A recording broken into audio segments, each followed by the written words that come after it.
Hi friends, எல்லோரும் எப்படி இருக்கீங்க? இன்றைக்கி நம்ம என்ன பார்க்க போகிறோம்னா, நம்ம வீடு கிரகப்பிரவேச ஃபங்க்ஷன் நல்ல மாதிரி நடக்கணுன்ட்டு நம்ம குலதெய்வம் செல்லியம்மனுக்கு அபிஷேகம் தாங்க சொல்லியிருந்தோம். அதுக்காக நாங்கள் கோயிலுக்கு தாங்க போயிருந்தோம். நாங்கள் எல்லாருமே ஃபேமிலியோடு போயிருந்தோங்க. நாங்கள் போயிட்டு நல்லா பொங்கல்லாம் வைக்கிறதுக்கு எல்லாத்தையும் தயார் பண்ணிட்டோங்க.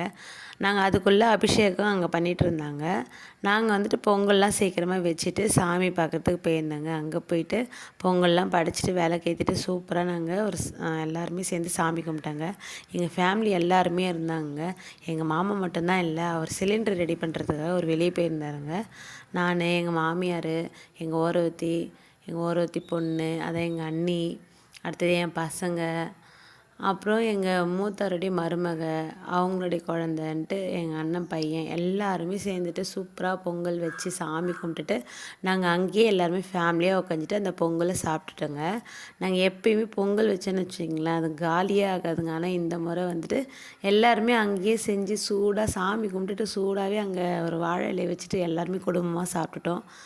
எல்லாருமே சாப்பிட்டு முடிச்சிட்டதுனால பாத்திரமே காலியாகிடுச்சிங்க.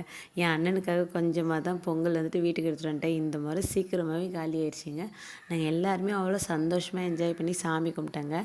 இதை சாமி கும்பிட்டுட்டு இன்றைக்கி நைட்லேருந்து எங்கள் வீட்டில் வீடு கிரகப்பிரவேச ஃபங்க்ஷன் ஸ்டார்ட் ஆகிடுங்க. அதை பற்றி அடுத்த வீடியோவில் பார்க்கலாம். நம்ம சேனல் பிடிச்சிருந்தா லைக் பண்ணுங்கள், ஷேர் பண்ணுங்கள், சப்ஸ்கிரைப் பண்ணுங்கள். நெக்ஸ்ட் வீடியோவில் பார்க்கலாம்.